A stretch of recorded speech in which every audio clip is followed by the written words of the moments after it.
বা অন্তরীকরণ।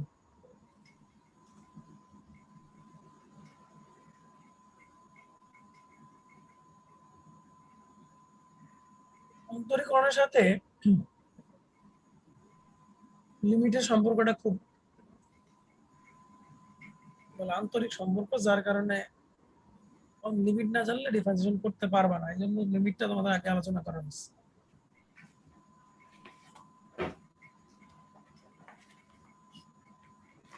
এখন ধরো সম্পর্কটা কিভাবে বুঝাই, সবার আগে ঢাল ব্যাপারটা বুঝো।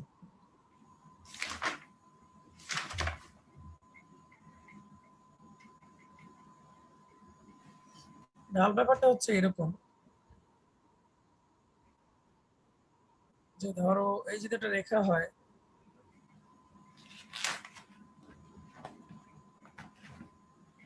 তাহলে এই রেখার উপরের দুইটা বিন্দু যদি আমার জানা থাকে তাহলে তাদের ঢাল বের করাটা খুব সহজ। যেমন ধরো এই বিন্দুটা হচ্ছে এ কমা বি, আর এই বিন্দুটা হচ্ছে সি কমা ডি।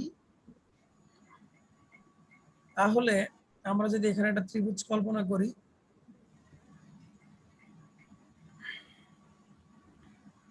তার ঢালটা আমরা বের করতে পারি। এমনি নর্মাল আমরা শিখছি যে ঢাল হচ্ছে b minus b divided by c minus a, তাই না স্যার? যেখানে এটাকে আমরা বলতে পারি সি মাইনাস এ, আর এটাকে আমরা বলতে পারি ডি মাইনাস বি। যদি তোমরা সরলরেখা করে আসছো, তাহলে মোটামুটি এই রেখাটার ঢাল হচ্ছে এইটা। কথা সত্য কিনা বলো?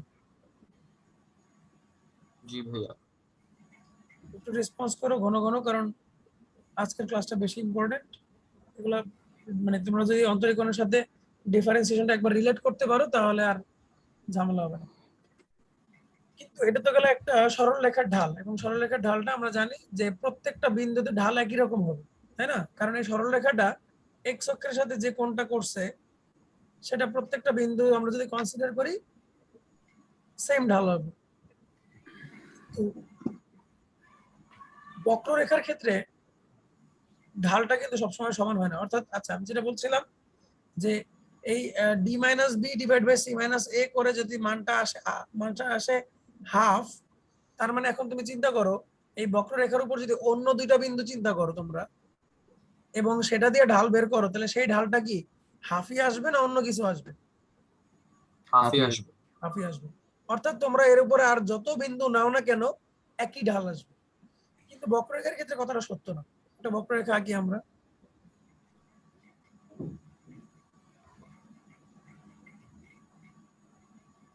ধরো এই একটা রেখা, এখন এই একটা রেখাতে দেখো দুইটা বিন্দুর, এই হলো একটা বিন্দু যেটাকে আমরা ধরো বললাম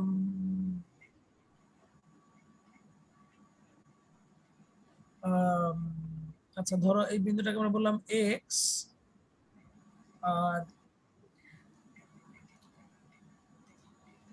ওয়াই কোটিটাকে আমরা নাম দিতে পারি F of x. F x দিলে টাচ লাগাই ফেলবা। আপাতত এক্স ওয়ান ওয়াই ওয়ানই থাক, আর এখানে একটা বিন্দু হচ্ছে বি যেটা এক্স টু ওয়াই টু। এখন দেখো এই দুইটা বিন্দুর জন্য কিন্তু এখানে একটা ঢাল পাওয়া যাবে, যাবে না?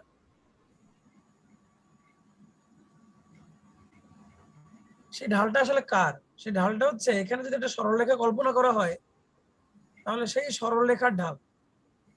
কথা সত্য কিনা বলো? জি ভাইয়া। সরলরেখাটা আমি একটু অন্য কালি দিয়ে দেখাচ্ছি। ধরো এবি রেখার ঢাল পাওয়া যাবে, কিন্তু এবি রেখার ঢাল আর আমাদের যে বক্ররেখাটা এখানে আঁকা আছে তার ঢাল কি একই কথা হলো? না। আর ঢাল একই কথা হলো না। তাহলে বক্ররেখার ঢাল বের করার এই বুদ্ধিটা কাজে লাগতেছে না। সেক্ষেত্রে যেটা করছে সেটা হচ্ছে ল্যাগ্রাঞ্জ, ল্যাপলাস, নিউটন, তারা এই জিনিসটাকে একটু অন্যভাবে চিন্তা করছে।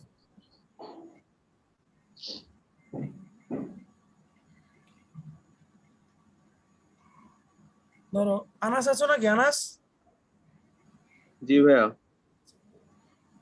এখন চিন্তা করো যে আমার কোনো একটা বিন্দুতে আমি ঢাল বের করবো, বক্ররেখার কোনো একটা বিন্দুতে ঢাল বের করবো, একটা বিন্দুতে ঢাল বের করবো। তো সেই বিন্দুটাকে আমরা বলতেছি ধরো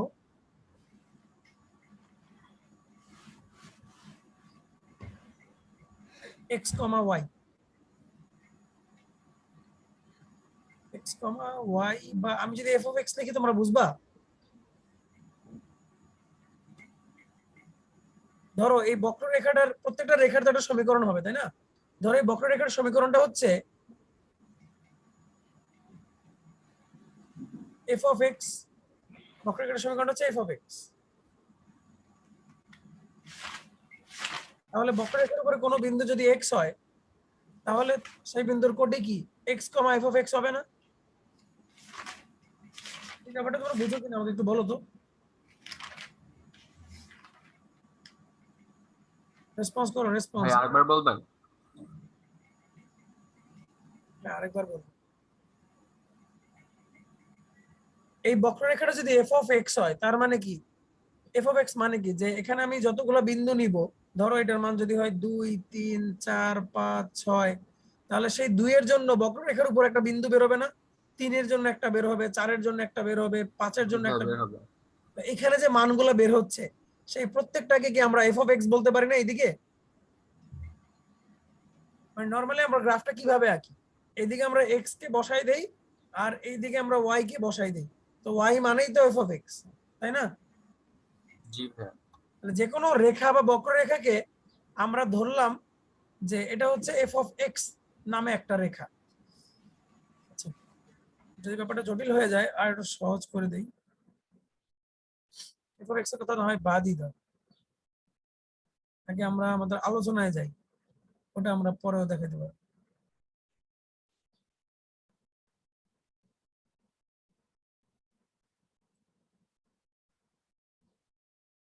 আচ্ছা, ধরো এই বিন্দুটা হচ্ছে এ কমা বি, এ কমা বি। তাহলে আমরা একটু আগে দেখলাম যে দূরে একটা বিন্দু নিলে এই রেখাটার ঢাল বের করাটা অ্যাপ্রোপ্রিয়েট হচ্ছে না। আজকের ক্লাসটা হয়তো তোমাদের বেসিক বুঝাতে বুঝাতে শেষ হবে মেবি, দেখা যাক কতটুকু আলোচনা করা যায়। তো আমরা যেটা দেখলাম সেটা হচ্ছে দূরের কোনো বিন্দু নিলে এই ঢাল বের করাটা অ্যাকুরেট হবে না। তো আমাদের কি করতে হবে, দেখো এখন যদি আমরা বি বিন্দুটাকে একটু কাছাকাছি চিন্তা করি, তাহলে মোটামুটি বক্ররেখাটা সরল রেখার মতো হয়ে যায় না? জি ভাইয়া, তখন সরল রেখার একটা মান আছে। জি আচ্ছা, ভাইয়া। তার মানে আমরা বলছি এই বি বিন্দুটা দূর থেকে যত কাছে আসবে ঢালের মানটা তত অ্যাকুরেট হবে। জি ভাইয়া। বক্ররেখা জি যে ভাইয়া। বক্ররেখা কাছে আসলে যে সরলরেখা হয় এটা তোমরা নিজেরাও জানো। যেমন একটা বৃত্ত, যেমন আমরা ছোটবেলা তোমরা পড়ছো না যে পৃথিবীটাকে সমতল দেখা যায় কেন? পৃথিবী তো গোলাকার। তো আমরা যে দূরত্বটা দেখি আমাদের নিজের চোখে, সেটা পৃথিবীর তোমার পরিধির তুলনায় অনেক ছোট, যার কারণে আমাদের কাছে পৃথিবীটা সমতল মনে হয়। আসলে কিন্তু পৃথিবীটা সমতল না। তো একটা বৃত্তে তুমি যদি খুব কাছাকাছি দুইটা রেখা টানো, মনে হবে যে এর মাঝখানের অংশটা সমতল, আসলে কিন্তু সমতল না। কথাটা বুঝতে পারছো না? জি ভাইয়া, বুঝতে পারছি। আচ্ছা, তার মানে বি বিন্দুটা যদি এ বিন্দুর কাছে থাকে, একদম কাছে থাকে, তাহলে আমাদের ঢালটা অ্যাকুরেট হবে। এখন প্রশ্ন হচ্ছে কত কাছে? উত্তর সে আবার লিমিটে গেলে আমরা পাবো যে কাছের চেয়েও অনেক কাছে। মানে যত কাছে তুমি চিন্তা করতে পারো তার চেয়ে অনেক কাছে, মানে প্রায় এর কাছাকাছি। মানে এ যদি হয় আমার, মানে এই বিন্দুটা যদি আমাদের হয় 4,5, 5 বলতে আমি বি এর মান বুঝাচ্ছি। ধরো এই বিন্দুটা যদি 4 হয় মানে 4,5, তাহলে বি বিন্দুটা হবে কত কাছে? 4.00000000001 অথবা 3.99999, মানে খুবই কাছে। যদি বিটাকে আমরা মানে এ আর বি এর মাঝখানে ডিসটেন্সটা কত হবে? এ আর বি এর মাঝখানে ডিসটেন্সটা প্রায় 0 হবে। Tense to zero. যদি প্রায় 0 হয় তাহলে কেবলমাত্র এটা ঢালটা অ্যাকুরেট হবে। এখন এখন খুব কাছে আঁকলে তো মানে জিনিসটা দেখা যাবে না। ধরে নাও যে বি বিন্দুটা আমি খুব কাছেই আঁকছি, ধরে নাও যে আমি বি বিন্দুটা, আরে বুঝলাম না, সমস্যা কি? দাঁড়ান তো স্যার, রিফ্রেশ দিয়ে নেই।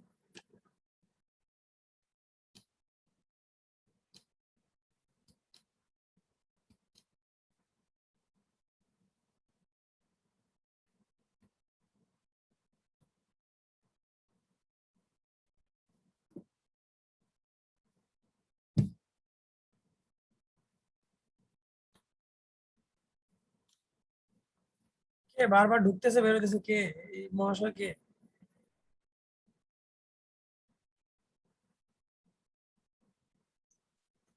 তাহলে দেখো আমরা এই বিন্দুর স্থানাঙ্ক মনে করতেছি x, y, এবং যদিও আমরা বলতেছি যে বি অনেক কাছে,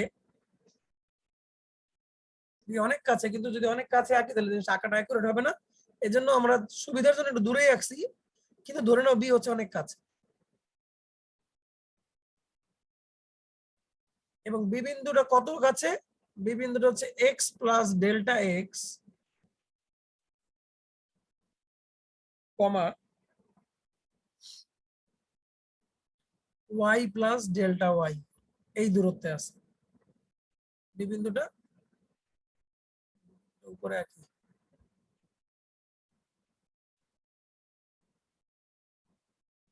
বি বিন্দুটা হচ্ছে x প্লাস ডেল্টা এক্স কমা y প্লাস ডেল্টা ওয়াই। তোমরা ফিজিক্সে যখন তাৎক্ষণিক বেগ পড়ছো এই সম্পর্কটা তোমরা দেখছো যে ডেল্টা এক্স ডেল্টা ওয়াই।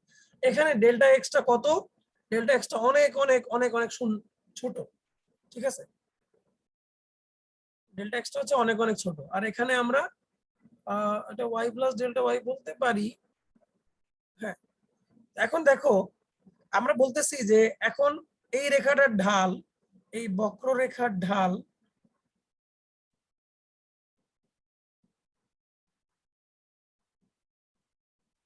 সেটা হচ্ছে y প্লাস ডেল্টা ওয়াই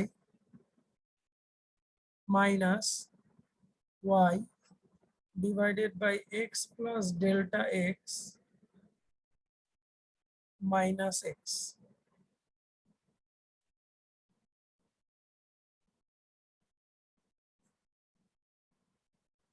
এরকম দাঁড়াচ্ছে না? দেখেন তো স্যার। জি ভাইয়া। তাহলে উপরের y কাটলাম না কেন?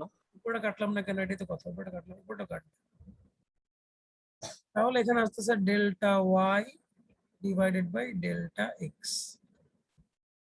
তাহলে এটাই হচ্ছে এই বক্ররেখার ঢাল। কখন? যখন limit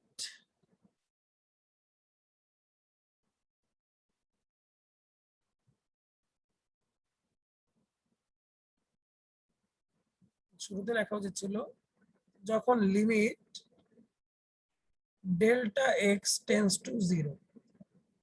delta x tends to zero মানে ডেল্টা এক্সটা যখন খুবই ছোট হবে তখনই কেবল এই বি বিন্দুটা এ বিন্দুর খুব কাছে চলে আসবে, আর কাছে চলে আসলে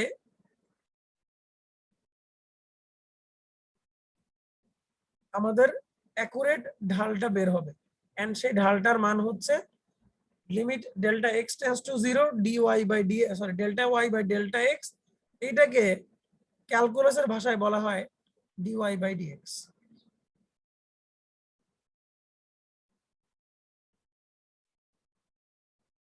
ক্যালকুলেটরের ভাষায় বলা হয় ডিওয়াই বাই ডিএক্স। ঢালের অন্য একটা নাম হচ্ছে নতি।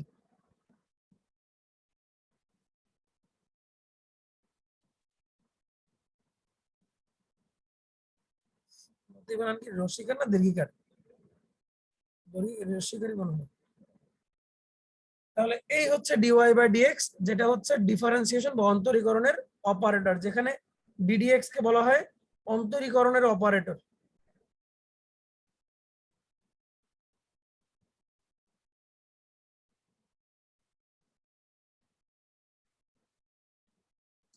অন্তরীকরণের অপারেটর। এখানে কারো কোনো প্রশ্ন থাকলে বলো,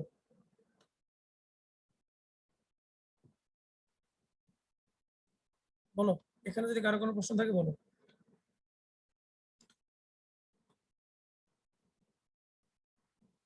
আমি তোমাদের প্রশ্ন আমি করতেছি। আচ্ছা, এটুকু বুঝছো কিনা এটা বলো। জি ভাইয়া বুঝছি। এখন তোমাদের প্রশ্ন তোমরা আউলে যাবে আমি জানি। এখানে তোমাদের প্রশ্নটা হবে যে ভাইয়া তাহলে আমার এই নতি বা ঢাল বের করার দরকার কি? বক্ররেখা ঢাল দিয়ে আমি আসলে কি বুঝবো? কেন এই ঢাল বের করার জন্য একটা আলাদা ডিপার্টমেন্ট দরকার হলো ম্যাথমেটিক্সে, যেখানে শুধু ঢালই বের করবো আমরা, প্রায় 5-6 চ্যাপ্টার ধরে ঢালই বের করবো। ঢাল বের করার কারণ কি? আসলে আমরা কেন ঢাল বের করবো? আনাস বলো। ভাই যে মানে যে কোনো একটা মানে ক্ষেত্রের ভাইয়া উল্টা মানে লাইক ট্রাপিজিয়ামের মতো ক্ষেত্রগুলোর এটা ক্ষেত্রফল বের করার জন্য আমরা এটা ব্যবহার করি ডিফারেন্সিয়েশনটা। ক্ষেত্রফল বের করতে আমরা ব্যবহার করবো ইন্টিগ্রেশন। এটা ইন্টিগ্রেশনে কি আবার আলোচনা করবো। এটা তো ট্রাপিজিয়ামও না। ডিফারেন্সিয়েশনে সব কিছু ট্রাপিজিয়াম কেন, যে কোনো শেপের যদি তোমরা ক্ষেত্রফল বের করো সেটা বের করতে হবে ইন্টিগ্রেশন দিয়ে। তো ইন্টিগ্রেশন আমরা যখন বলবো তখন আলোচনায় আসবো। এটা ট্রাপিজিয়ামে তো কোনো কার্ভ নাই। ট্রাপিজিয়াম তো মানে সরলরেখা। লাইক এনি শেপ লাইক সরলরেখা শোনো, যে কোনো ধরনের জিওমেট্রিক শেপের ক্ষেত্রফল তোমার ইন্টিগ্রেশন দিয়ে বের করা যাবে, সেটা কার্ভ হওয়া লাগবে না। আমি যে আলোচনাটা যাচ্ছি সেটা আগে বুঝো। এখন যে আমি আলোচনাগুলো করতেছি এগুলো তোমাদের কোনো স্যারই কখনো করবে না, হয়তো নোটে একটু আলোচনা হইতে পারে, কারণ এত কিছু নিয়ে কেউ আলোচনা করে না, ডিরেক্ট সূত্র লিখে বলে যে করা শুরু করে দাও। কেন আমরা করবো ব্যাপারটা একটু বুঝো, নাইলে হজম করতে চাবা না তোমরা, আর হজম হবেও না তোমাদের। ঢালের আসলে কি দরকার, ঢালের আসলে দরকার আছে। যেমন ধরো তোমরা আনাস, তারপরে বিজয়, তারপরে আদ্রিব, তারপরে বাঁধন, আর কি আছে, শাহরিয়ার, রিফাত ধরো রেফারি, রিফাতরে রেফারি রাখলাম, 5 জন হইলেই হবে। শাহরিয়ার, ঠিক আছে, রিফাত তুমি রেফারি থাকো। জি ভাই ঠিক আছে। এখন আমরা দেখবো যে আসলে ঢাল বের করার কি দরকার, আরো আলোচনা আছে। এখন একটা দৌড় প্রতিযোগিতা হচ্ছে, দৌড় প্রতিযোগিতা। যে দৌড় প্রতিযোগিতাটা ধরো এটা হচ্ছে 1 minute, 2 minute, 3 minute, 4 minute, 5 minute. এখন দৌড় প্রতিযোগিতা শুরু হলো, আনাস দৌড় আনাস মনে সবচেয়ে ভারী হবে এখান থেকে। তো আনাস মনে করো দৌড়াচ্ছে, সবাই 0 থেকে দৌড় শুরু করছে, আনাস এরকম দৌড়াইছে, আনাস এরকম দৌড়াইছে। বিজয় পাতলা মানুষ, বিজয় এরকম দৌড়াইছে। তারপরে আদ্রিব, ও পাতলা মানুষ, ও এরকম দৌড়াইছে। বাঁধন হালকা মানুষ, বাঁধন একটু মোটা মানুষ, ধরো বাঁধন এরকম দৌড়াইছে, আবার ধরো একটু পরে গিয়ে আবার এরকম দৌড়াইছে, মাঝখানে পড়ে গেছে, ঠিক আছে। আচ্ছা, আর হলো শাহরিয়ার, শাহরিয়ার কালার কি, শাহরিয়ার কালার তো নীল, তাহলে তো ঝামেলা। শাহরিয়ারের কালার তাহলে চকমকা কালার। আর এ হলো শাহরিয়ার এরকম দৌড়াইছে। আচ্ছা, একটা কথা আমাকে বলো, কার্ভ গুলো একটা পর্যায়ে গিয়ে ফ্ল্যাট হয়ে গেছে কেন, এরকম ফ্ল্যাট হয়ে গেছে কেন বলো তো? ভাই এটা কিসের গ্রাফ, মানে স্পিডের গ্রাফ? দৌড় দিতেছো তোমরা, ও সরি, কিসের গ্রাফ, এটা তো দরকার না, এটা হচ্ছে তোমাদের p/t বেগ বনাম সময়। সময় দেওয়ার সরণের গ্রাফ, মানে বেগ। তোমাদের স্পিডের গ্রাফ ধরো। তাহলে ভাই আমরা সমবেগে দৌড়ানো শুরু করি। হ্যাঁ সমবেগে দৌড়ানো। সমবেগে দৌড়াচ্ছ না, মানে প্রথমে দৌড় শুরু করছো যে যার এনথুজিয়াজম অনুযায়ী, একটা ডিস্টেন্সে যাওয়ার পরে সবাই মানে একটা কনস্ট্যান্ট মানে হাঁটা শুরু করছো, কারো আর শরীর চলতেছে না, কেউ হয়তো আগেই সারেন্ডার, মানে একটা সময় গিয়ে সবাই একই স্পিডে যাচ্ছ, এটাই বুঝাচ্ছে, ফ্ল্যাট দিয়ে এই জিনিসটা বুঝাচ্ছে। এখন দেখো, কোন রকম অঙ্ক টঙ্ক না করে আমরা বলতে পারবো না যে কে এই রেসটা বেশি জোরে দৌড়াইছে, ধরো যে এই সাডেন টাইমটা একটু যদি কাউন্ট করি, এই হ্যাঁ বলতে এলাকাটা পারবো। আমরা, তোমরা কিভাবে বলতেছো বলো তো, কে সবচেয়ে এখানে সবচেয়ে বেশি জোরে দৌড়াইছে, কার্ভটা যদি হিসাব এই করো, আপনি বিজয় সবচেয়ে বেশি দৌড়াইছে। বিজয়। কেমনে বুঝলা বলো তো, কে বলে দিল তোমাদেরকে এই কথা? হ্যাঁ, স্লোপ হচ্ছে মানে ঢালের কোণ সবচেয়ে বেশি হচ্ছে বিজয়। এক্স্যাক্টলি, তোমরা কিন্তু নিজের অজান্তেই ঢাল বের করেই বুঝছো। তোমরা কিন্তু দেখছো যে কোন ঢালটা উঁচা, তাই না, দেখছো যে কোন রেখাটা উপরের দিকে, গ্রাফটা উপরের দিকে গেছে। তো আমরা জানি যে একটা গ্রাফ যত খাড়া হয়, ধরো যে এটার ঢাল যা হবে, এইটার ঢাল তার চেয়ে বেশি হবে, এইটার ঢাল তার চেয়ে বেশি হবে, এইটার ঢাল তার চেয়ে বেশি হবে, তাই না? জি ভাইয়া। তার মানে দেখো এখানে শুধুমাত্র তোমরা মানে যদিও অঙ্ক করো নাই, কিন্তু মনে মনে কিন্তু তোমরা নিজেরা ক্যালকুলাস করে ফেলছো বা ডিফারেন্সিয়েশন করে ফেলছো, এবং তোমরা বলে দিচ্ছ যে এখানে বিজয়ের সবচেয়ে জোরে দৌড়াইছে, তারপরে দৌড়াইছে শাহরিয়ার, তারপরে দৌড়াইছে আদ্রিব, তারপরে দৌড়াইছে বাঁধন, আর সবচেয়ে স্লো দৌড়াইছে হচ্ছে আনাস। তাহলে এই যে যে তোমরা মনে মনে যে ক্যালকুলেশনটা করলা, এটাই কিন্তু ক্যালকুলাস, এবং এটাই কিন্তু তোমার হচ্ছে ডিফারেন্সিয়েশন। এবং আমরা যে তোমার নিউটন এবং ল্যাপ্লাসকে ডিফারেন্সিয়েশন জনক বলি, নিউটন এবং ডিফারেন্সিয়েশনের ক্যালকুলাস আবিষ্কার করার অনেক আগেই এই কনসেপ্টটা বিজ্ঞানীদের মধ্যে বা ম্যাথমেটিশিয়ানদের মধ্যে ছিল, তাই না? এটা তোমরা দেখেই বুঝতে পারতেছো যে এখানে কার স্পিড কেমন। তো এই যে তোমরা করলা, সেটা আসলে কি করলা? ঢাল দেখলা না? বলো। জি ভাই, ঢাল দেখছি। এখন তাহলে ঢালের দরকার আছে। এখন চিন্তা করো, আমরা এখন এই জিনিসটা যদি আরেকটা গ্রাফে বুঝাই, সেই গ্রাফটা কেমন হবে? ধরো আমরা একটা গ্রাফ আঁকতেছি,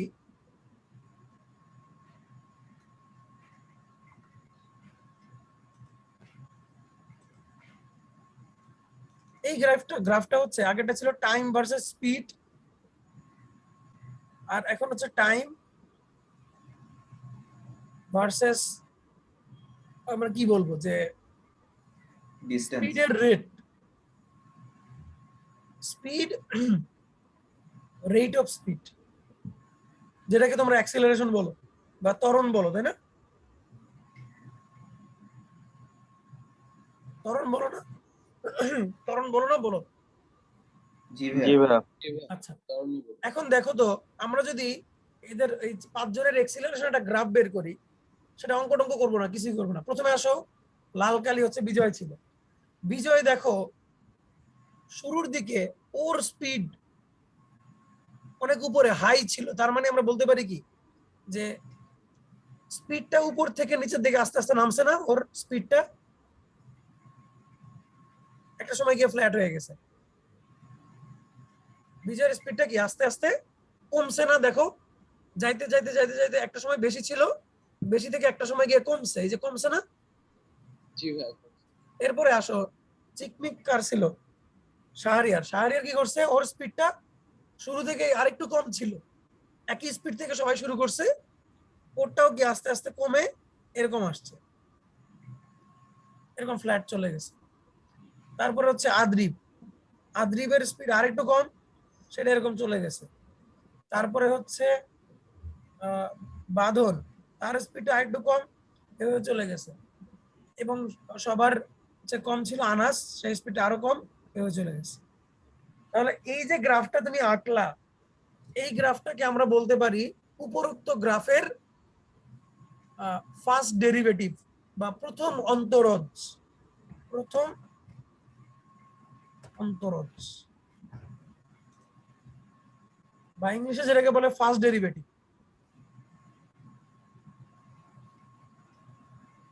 একবার মাত্র ডিফারেন্সিয়েট করলে যেটা হয় সেটা। এবং এই কাজটাও তোমরা কিন্তু অনেক আগে থেকে করে আসতেছো। কিভাবে? তোমরা ক্লাস 9-10 এ ফিজিক্সে কিছু গ্রাফ শিখছো এরকম।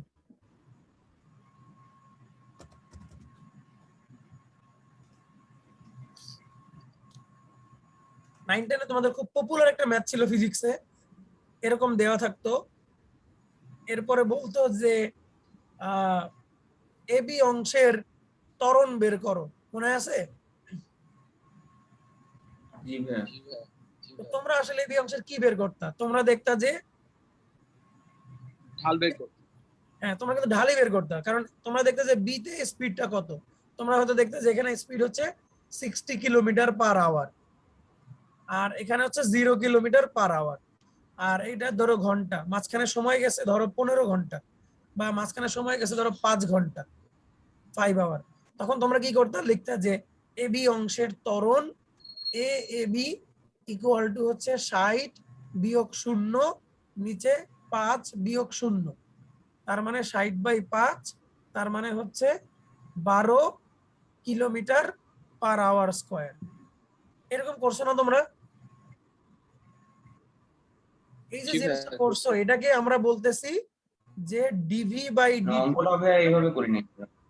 অবশ্যই অঙ্কটা হ্যাঁ এইভাবে। মানে, মানে আর কি ঢাল, হ্যাঁ ঠিক আছে ভাই। ত্বরণ বের করছো না? ত্বরণ তেমনি বের করছো। হ্যাঁ কারণ ত্বরণ মানে তোমরা শিখছিলা কি, যে ত্বরণ মানে তোমরা শিখছিলা যে শেষ বেগ মাইনাস আদি বেগ ডিভাইডেড বাই সময়। তাহলে সময়টা কি নিচে, আর উপরে হচ্ছে শেষ বেগ, মানে তো তুমি এই যে ওয়াই এর মানটা নিচ্ছ, আদি বেগ মানেও তুমি ওয়াই এর মানটা নিচ্ছ, আর নিচে তোমার এই যে সময়ের জায়গায় হচ্ছে টি টু মাইনাস টি ওয়ান। ঠিক আছে? সো তোমরা কিন্তু অন্তরীকরণ ক্লাস 9-10 থেকে করতেছো, আজকে এসে এটাকে যে অন্তরীকরণ এই নামটা তোমরা জানলা। এইটুকু কারো কোনো প্রশ্ন আছে? না ভাইয়া। তার মানে মূল কথা হচ্ছে তোমরা জানতে পারলা যে অন্তরীকরণ মানে হচ্ছে, এটা একটু ভালো করে জেনে নাও,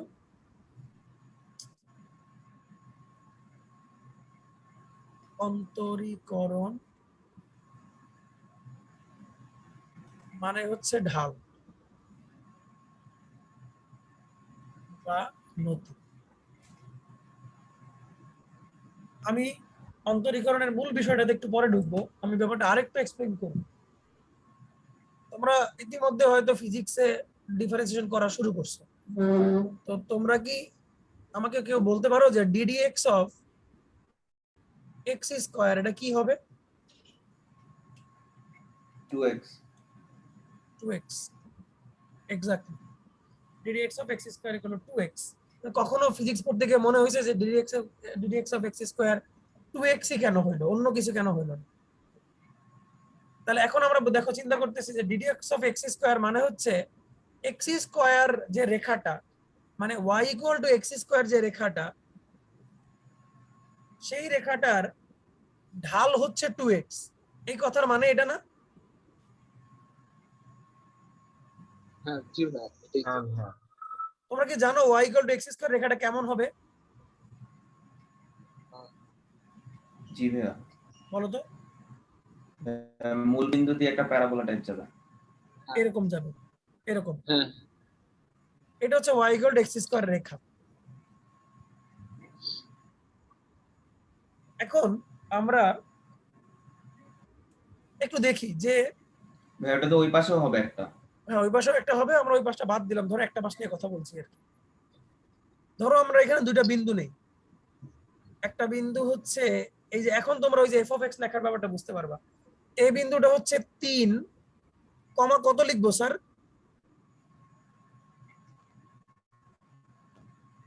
এটার উপর একটা বিন্দু নিচ্ছি যেখানে এই দূরত্বটা হচ্ছে 3, তাহলে y এর মানটা কত হবে বলতে পারো? 9 হবে না? জি ভাইয়া। আর আরেকটা বিন্দু ধরো সেটা হচ্ছে 5, b হচ্ছে 5, তাহলে y এর মান হবে 25। তাহলে a আর b বিন্দুর ঢাল কত হবে? নরমালি আমরা চিন্তা করি a আর b বিন্দুর ঢাল হবে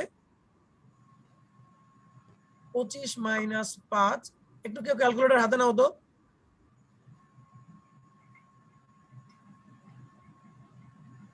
9 25 মাইনাস, 9 না।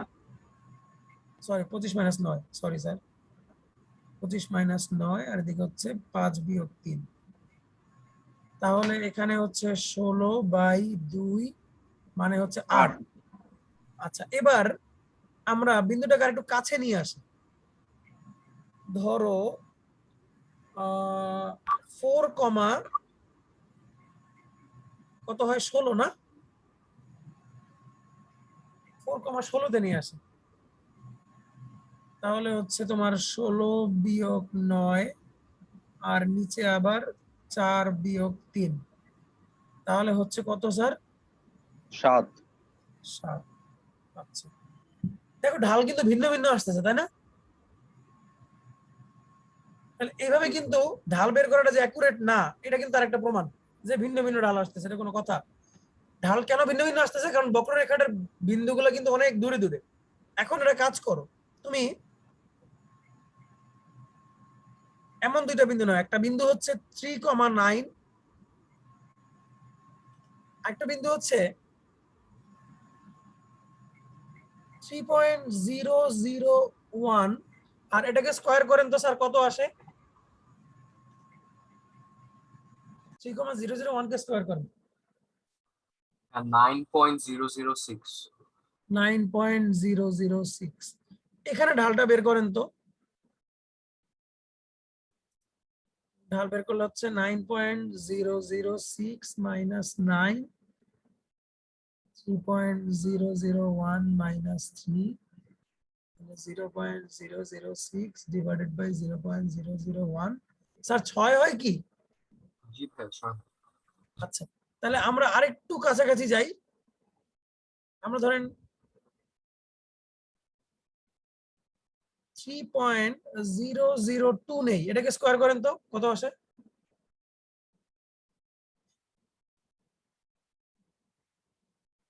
হ্যাঁ 9.012।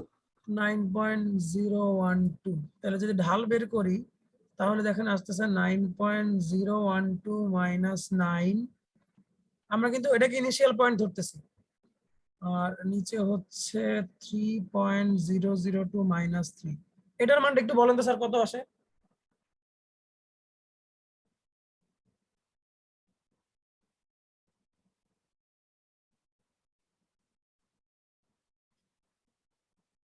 হ্যাঁ 6।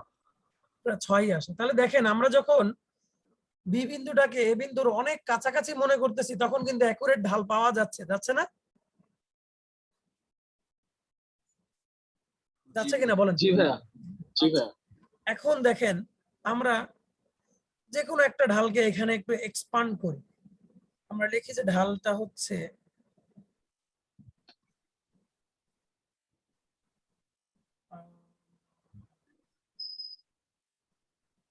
উপর হচ্ছে 9.006। তো 9.006 কে আমরা লিখতে পারি 9 প্লাস কেন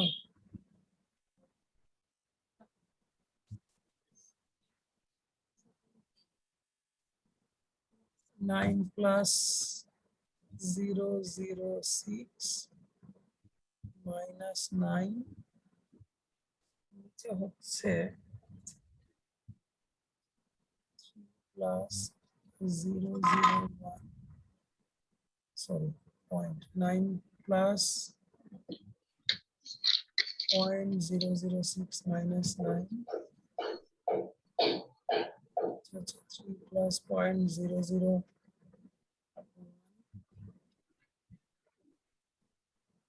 minus 3।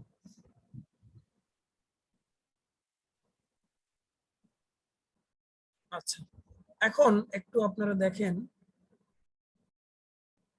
এটাকে আমরা কিভাবে এক্সপ্লেন করতে পারি। আমরা যদি 3,9 এই বিন্দুটাকে x, f of x লিখি আপনাদের আপত্তি আছে? না ভাই, ভাই আরেকবার একটু বলবেন, কি বলবেন?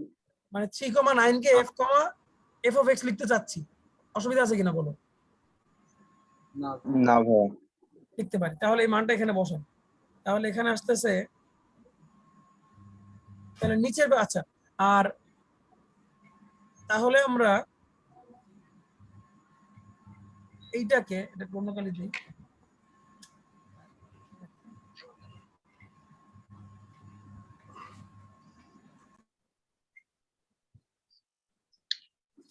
এইটাকে আমরা যদি 3.00x, তার মানে কি এটা হচ্ছে x প্লাস সামান্য একটা জিনিস, সেটাকে আমরা বলি ধরো x প্লাস h কমা, তাহলে এটাকে বলা যাবে f of x plus h, বলা যাবে না? ওই যে সামান্য পার্থক্যটা মানে 0.001 যে পার্থক্যটা, এটাকে আমরা h বলতেছি।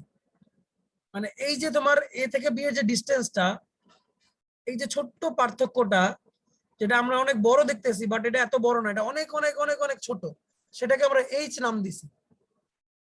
বুঝতে পারছো? তাহলে এই পয়েন্টটা যদি 3,9 হয় তাহলে পরের পয়েন্টটা কি হবে? 3 প্লাস h আর f of x plus h হবে না? ব্যাপারটা বুঝো? জি ভাইয়া, বুঝি।